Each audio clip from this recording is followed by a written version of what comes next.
할렐루야. 문제면 저와 여러분과 교회 속에 주님의 평강과 축복이 넘쳐나기를 주님의 이름으로 축원합니다. 시편 128편 1절에서 8절 말씀을 가지고 여호와를 경외하는 자의 복이라고 하는 제목의 말씀을 가지고 말씀을 전하겠습니다. 스위스 교과 페스탈로치는 그렇게 말해서 가정은 최상의 학교다. 근데 그 교과가 뭐냐? 사랑이라고 말을 합니다. 우리의 가정이 사랑이 없다고 한다면 그 가정은 결코 행복한 가정이 될 수가 없습니다. 자동차 산업에서 거부가 된 헨리 포드가 이제 거부가 된 후에 고향 땅에 주택을 짓게 되었습니다. 그 모습을 본 그 친구가 그렇게 질문합니다. 당신은 백만장자인데 백만장자로서의 집은 너무 초라하지 않는가? 그렇게 이야기를 했습니다. 그랬을 때 포드가 뭐라고 얘기를 했냐면 건물이 문제가 아니었어요. 그 속에 사랑이 있으면 위대한 가정이고, 사랑이 없으면 속도로 지은 대저택도 무너질 것이세. 서양에서 가장 아름다움을 모처는 단어가 세 가지가 있습니다. 하나는 하늘이라는 단어고요, 하나는 엄마라고 하는 단어고, 하나는 가정이라고 하는 단어입니다. 하늘이란 그 단어 참 귀하잖아요, 그죠? 우리는 하늘에 우리가 소망을 두고 우리가 살아가야 하는 거죠. 엄마가 가정이 얼마나 귀합니까? 물론 아빠도 귀하지만 엄마가요 정말 귀합니다. 그래서 우리는 정말 엄마로서 내가 자격을 잘 갖추어야 된다라는 거죠. 엄마가 정말 가정에 정말 귀하다는 사실이죠. 또 무엇이 귀합니까? 가정, 우리의 가정. 그러니까 여러분의 가정이 정말 소중하다, 내 가정이 정말 귀한 가정이다 라고 우리 인식하면서 여러분의 가정을 잘 위해서 여러분이 기도하고 여러분이 하나님 원하는 가정이 되길 원합니다. 가정은 하나님이 만드신 것이고, 따라서 가정을 따라서는 진정한 행복을 가질 수가 없습니다. 가정의 행복에서 할 일이 있다고, 그렇게 할 일이 어떤 것인가라는 거죠. 하나는 애정을 계속해서 개발해야 됩니다. 애정. 또 하나는요, 정중한 관계를 가져야 됩니다. 또 하나는 감사의 표현이 있지 말아야 됩니다. 우리는요, 감사 잃어버리면서 할 때가 많이 있습니다. 근데 우리는 가정에 대해서 늘 감사해야 됩니다. 또 하나는 뭡니까? 자제를 배워야 됩니다. 자제. 또 하나는 서로가 신뢰해야 됩니다. 서로를 신뢰하지 못하면 그것이 참 불행이 아니겠어요? 서로 같이 살면서 신뢰할 수 없다면 그것도 불행입니다. 또 하나 뭡니까? 늘 함께 가야 된다라는 거죠. 또 하나 오늘의 마지막인 것처럼 살아가야 된다라는 거죠. 또 생명 있는 신앙으로 함께 해야 된다는 거죠. 오늘 본문에 보게 되면 그리스도의 가정은 여호와를 경외하며 거듭나는 가정이 된다라는 거죠. 여호와를 경외하는 것은 어떤 뜻을 가져요? 두 가지가, 하나는 하나님을 공경한다, 하나는 하나님을 두려한다는 것입니다. 그래서 우리는 여호와를 경외한다, 하나님을 공경해야 되고 하나님을 두려워야 된다는 말이 합쳐진 말입니다. 그래서 여호와를 경외하는 가정이라 할 때 그것은 여호와를 공경할 뿐 아니라 여호와 하나님을 두려워할 줄 아는 가정이어야 된다라는 거죠. 하나님 공격자는 가정은요, 먹든지 마시든지 무엇이든지 하나님의 명에서 하는 가정입니다. 또 고린도후서 9장 9절의 말씀처럼 거하든지 떠나든지 주를 기쁘시 한다 하기를 힘쓰는 가정. 오늘 이스라엘은 하나님 믿는다고 하면서도 하나님보다 세상을 또 사람을 더 무서워하면서 사는 사람들이 얼마나 많은지 모릅니다. 돈과 명예를 더 무서워하면서 사는 사람들이 얼마나 많은지 모릅니다.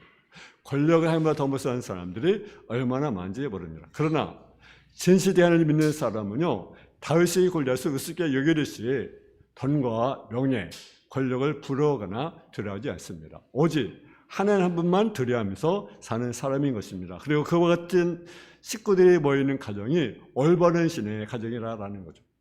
우리의 가정은 하나님의 도와 율법을 즐거워하며 그것을 죄로 묵상하며 그대행하는 가정이 된다는 거죠. 근데 오늘 어떤 그리스도의 가정들은 교회에서는 주여 주여 하면서 기도로 잘하고 찬송도 잘하고, 근데 실제 우리 가정에 나가서라든가 아니면 사회에 나가서 모든 일을 하나님 말씀을 행하지 않고 마귀의 올무에 빠져서 악인의 길을 쫓아 행하는 사람들이 너무나 많이 있습니다. 믿음의 눈으로 세상을 보면 하나님 말씀을 살기가 어려워 보입니다. 그러나 믿음의 눈으로 세상을 바라보면 하나님 말씀으로 세상을 정복하고 다룰 수가 있는 것입니다. 그래서 우리 그리스도의 가정은 하나님과 그분의 말씀을 믿는 가정이 되어야 됩니다. 그러면 우리는 여호와의 하는 가정에 어떤 축복을 주느냐라는 거죠. 첫째는 선입선대로 먹으며 하는 일마다 형통의 복을 준다라는 사실이죠. 우리 한번 2절을 한번 보겠습니다. 2절 말씀. 시작. 내가 내 선입선대로 먹을 것이라 내가 복되고 형통하리로다. 아멘. 선입선대로 먹을 것이다. 그리고 네가 복되고 형통하리로다. 선입선대로 먹는 축복, 형통의 또 복을 받는다는 거죠. 블록스로 일하천 겁니다. 복이 아닙니다. 왠지 아십니까? 그것은요, 보람이 없기 때문에 그렇습니다. 가치가 없기 때문에 그렇습니다. 근데 원래 많은 사람들이 일확천금을 누리기를 원해요. 로또 당첨, 일확천금. 근데 그것이 행복합니까? 보람이 없어요. 거의 가치가 없는 거죠. 그러면 하나님의 축복은 언제든지 선입선대로 먹는 것입니다. 선입선대로 먹는 것이 무슨 축복이 싶지만 하나님의 축복이지 않으면 아침 일찍 일어나고 저녁 늦게 이루며 수고하여도 그것이 다 허사가 되는 것입니다. 시편 127편 1절에 2절에 보게 되면 여호와께서 집을 세우지 아니하시면 세운 자 수가 헛되며 여호와께서 지키지 아니하시면 파수꾼의 깨움이 헛되리로다. 너희가 일찍 일어나고 늦게 이루며 수고의 때움을 헛되리로다. 그러므로 여호와께서 그 사랑하는 자에게 잠을 주시는도다. 그럼 여호와께서 집을 세워줘야 되는 거죠. 여호와께서 지켜줘야 되는 거죠. 근데 그렇지 않으면요, 여러분 일찍 일어나고 늦게까지 수고한다 할지라도 헛되도다. 정말 하나님의 것을 섬기는 가정에 선입선대로 먹으며 하늘과 형통되는 복을 주겠다고 약속하셨습니다. 그래서 기독교의 특징은 수고한대로 먹고 하늘마다 형통한 데 나타나게 됩니다. 물론 기독교 가정은 일시적으로 어려움이 나는 경우가 있습니다. 그것은 왜 우리가 어려움을 줍니까? 하나님의 특별한 계획과 섭리가 있기 때문에 때로는 어려움을 줍니다. 근데 결국 하나님이 우리에게 선입선한 축복을 우리에게 준다라는 거죠. 형통을 준다라는 거죠. 그래서 네가 수고한 대로 먹을 것이다. 네가 복되고 형통하리로다. 이건 하나님의 건자가 받는 첫 번째 축복에 해당됩니다. 하나님의 준 축복 사람은 수고한 대로 먹을 행복을 누리게 됩니다. 열매 없는 이유가 왜 그렇습니까? 우리가 하나님의 말씀을 지키지 아니하기 때문에 그렇습니다. 하나님을 경외한 자는 힘쓰고 애써도 결실하지 없지만 악인과는 달리 정당한 노력의 대가를 받습니다. 근데 우리가 하나님을 세우지 않으시면요, 자녀에게 많은 걸 투자하지만 그것을 헛되이더라고요. 우리 한 일이요, 헛될 수밖에. 그러나 진정한 행복은 땀의 정당한 대가가 언제 오는 것입니다. 우리는 불로서도 여행적인 일 바라보지 말고 성실하게 근면하게 일하면서 정당한 소득을 받는 기쁨을 누리기를 제 이름으로 축원합니다. 여러분, 수건을 얻는 것이 축복입니다. 말라기 3장 11절에 12절에 보게 되면 만유의 여호와가 이르노라 내가 널 위하여 메뚜기를 금하며 너희 도두선을 없어지지 못하게 하며 너희 여밭에 포도나무가 기원전에 떨어지지 않게 하리니 너희 땅이 아름다워짐으로 모든 일반들이 너희를 복되게 하리라. 만군의 여호와의 말이니라. 메뚜기를 금해주겠다. 토지선이 없어지지 못하게 하겠다. 지한제 떠지 않게 하겠다. 너희 땅을 아름다워지게 해주겠다. 누가 주신 것입니까? 하나님. 사실 우리는요, 절에 간다고 부자가 된 것은 물론 아닙니다. 근데 그렇다고 낭비하거나 방만히 살 수는 없는 것이죠. 오히려 하나님의 축복과 인도하심으로 하나님의 백성의 복을 우리가 누리는 자가 되어야 됩니다. 근데 한편 여러분 하나님을 행치 않는 자는요, 수고하여도 얻지 못하게 된다는 사실을 보여줍니다. 레위기 26장 14절 20절에 보게 되면 하나님의 말씀을 청지하지 아니하면 그 명령을 귀를 지키지 않으면 재앙을 드리겠다고 말씀합니다.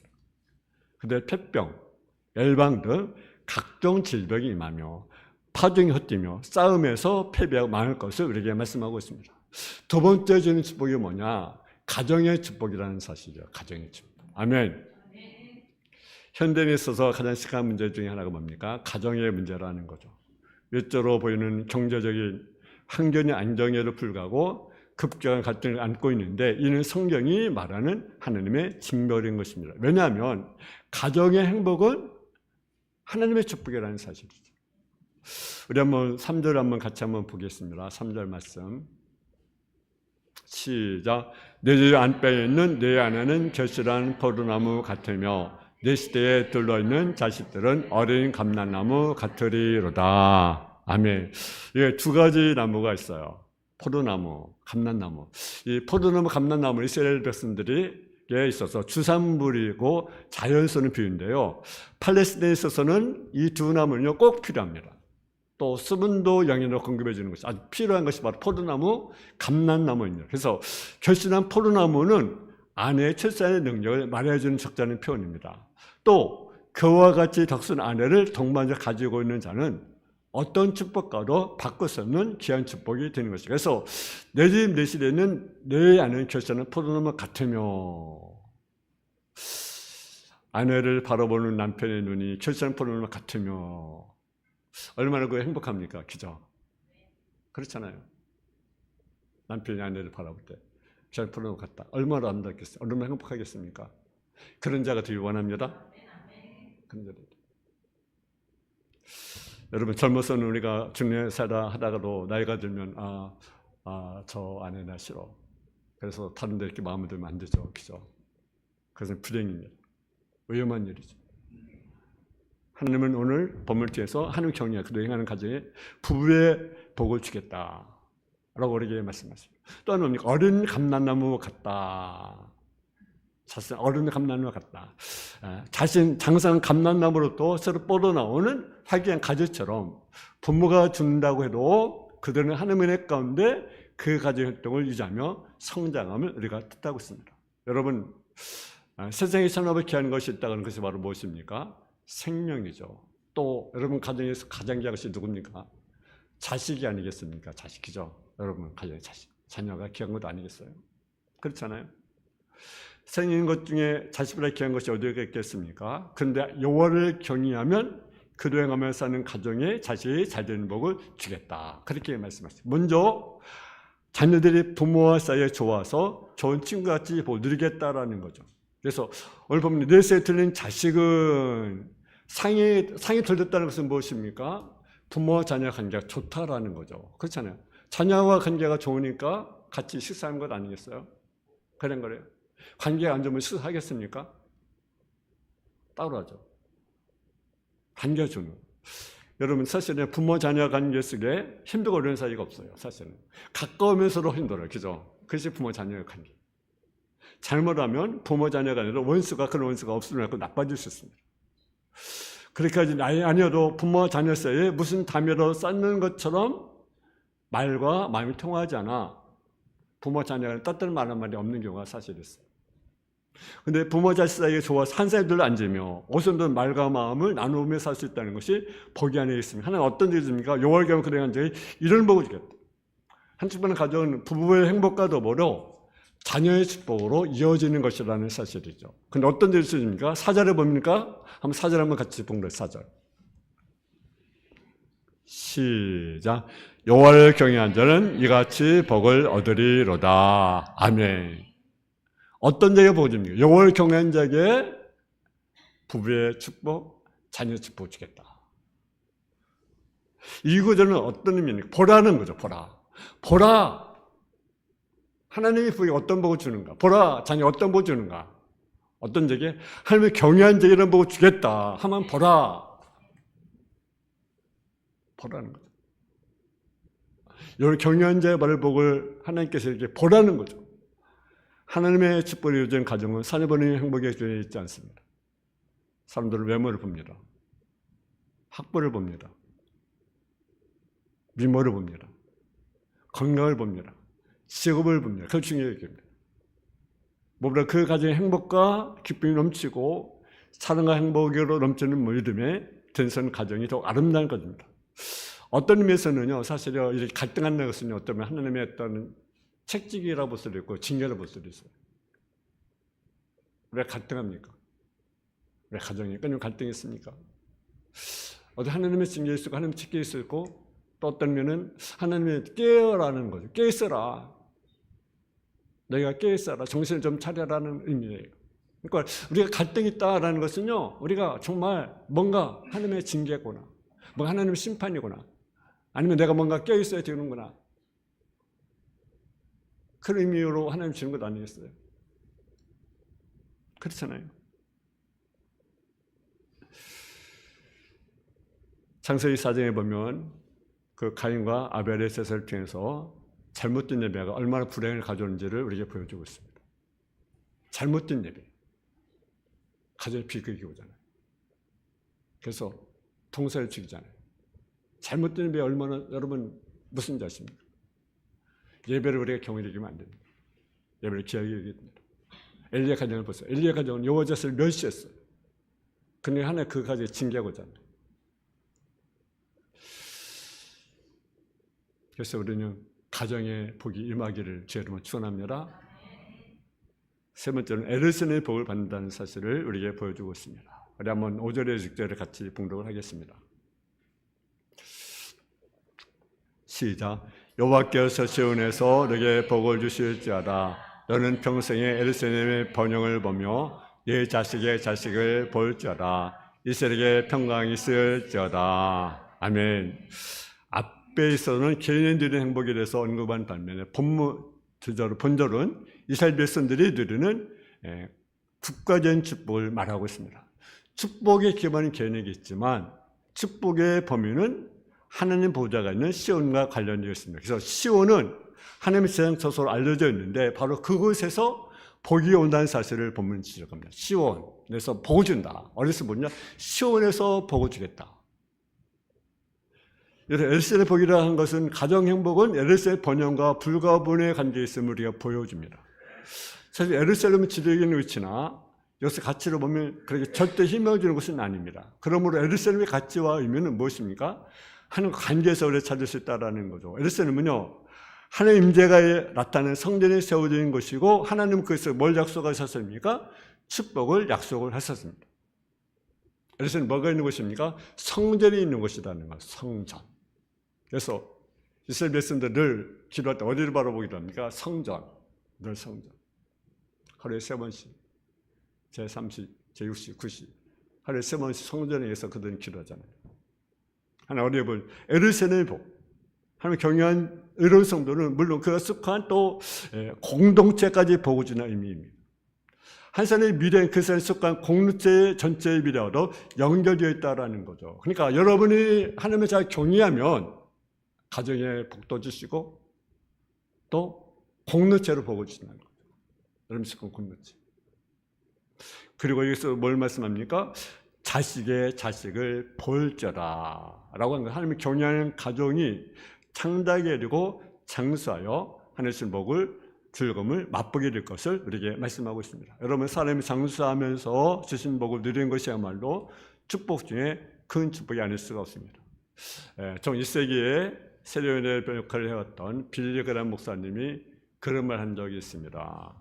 우리가 살고 유행하는 질병에 대해서 언급했는데 우리의 근본적 문제는 인종의 문제로 아니다. 또 전쟁의 문제로 아니다. 물론 지금도 뭐 인종의 문제가 될 지금도 갈등하고 있어요. 그죠? 전쟁 때문에 갈등하고 있죠. 그죠? 전쟁. 지금도 전쟁하고 있잖아요. 저 러시아하고 우크라이나 지금도 전쟁 계속하고 있잖아요. 참 얼마나 힘들까, 얼마나 고통스러울까. 전쟁을 군도 힘들지만 거기 나라에 속해 있는 그 백성들 얼마나 힘들겠습니까? 우리도 기도해야 돼요. 그죠? 석기 전쟁이 끝날 수 있도록, 이달에 평화가 올 수 있도록. 근데 인생의 문제는 어떤 인종의 문제도 있지만 전쟁 문제도 있지만 근본적 문제는 뭐냐? 마음의 문제라는 거죠. 마음의 문제. 그래서 우리 마음이 변화되고 우리 마음이 우리가 바꿔줘야 한다라는 거죠.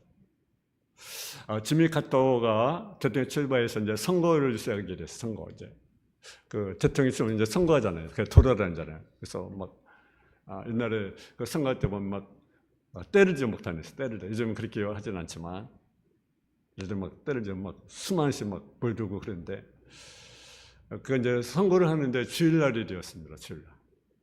주일날. 그래서 주일날 되었는데 주일날 되면 사람들이 대부분 이제 큰 교회가 찾아갈 거 아니겠어요. 큰 교회 가서 표 하나 얻으려고. 근데 그는 이제 큰 교회 찾아가지고 자기 고향 교회 가서 자기가 가르치는 아이들을 가르치기 위해서 예배를 드리고 그 20명의 아이들이 이제 교사로서 이렇게 삶을 감당하는 거죠. 비행기 타고 가서 갔는데 그때 또 누가 갔다 오랬냐면 기자들이 찾아왔어요. 기자들이. 그래서 20명 애들과 같이 이제 이렇게 성역금을 하는데 몇 명이 그때 모였냐? 아이와 기자 합쳐보니까 70명이 이렇게 모인 거죠. 70명 거죠. 신문기자 이제 모여들어가지고 왜 이제 대통령 후보잖아요. 그래서 치자하기 위해서 막 모여들었는데 그때 조용하게 웃으면서 그렇게 진실에게 경고했습니다. 뭐라고 경고했냐? 기자 여러분, 오늘 여기에 오셨지만 다음 주에는 여러분이 속한 교회 가서 열심히 출석하십시오.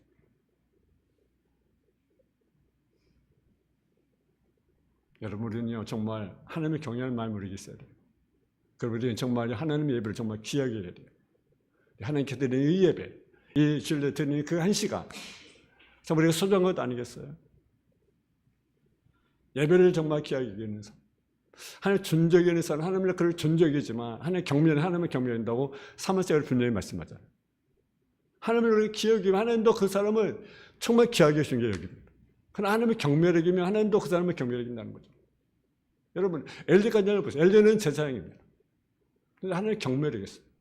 제사를 멸시했어요. 어떻게 됐습니까? 엘리 아들들이 전쟁 가서 죽었어요. 그 소리 내내 어떻게 됐습니까? 목이 부러져 죽었어요. 여러분, 머리 쌓는 법을 추구합니다. 머리 쌓는 법을 받기 원하지만 실제로 그들이 원하는 법이 어디서부터 시작이 되는지, 누구로부터 오는지를 바라는 사람은 흔하지 않습니다. 분명 하나님은요, 복의 권위이시며 은혜를 베푸시는 하나님이십니다. 그러면 인간 하나님을 사랑하고 그분을 경외하는 길만이 벌받아 누리는 길이 됩니다. 여러분, 먼저 우리는 모든 일에 하나님이 함께 하신 우리가 알고 하나님을 경외하는 그런 삶을 우리가 살아가는 그런 저와 여러분 되어지길 원합니다. 그래서 하나님이 주신 복, 선이 쏜다로 먹는 복, 형통의 복, 가정의 복, 그런 복, 그리고 에르슨의 복, 그런 누리는 저와 여러분 다 되어지기를 주님의 이름으로 축원합니다. 사랑의 아버지 하나님, 은혜와 사랑을 감사함을 드립니다. 여호와를 경외하며 그 뒤에 행한 자마다 복이 있다고 말씀하고 있습니다. 선이 쏜다로 먹는 복, 형통의 복, 또 가정의 복, 에르슨의 복, 우리가 다 누려 하나님께 영광 올려드리는 성도의 삶으로 덧입어 주옵소서. 예수님의 이름으로 기도했습니다. 아멘.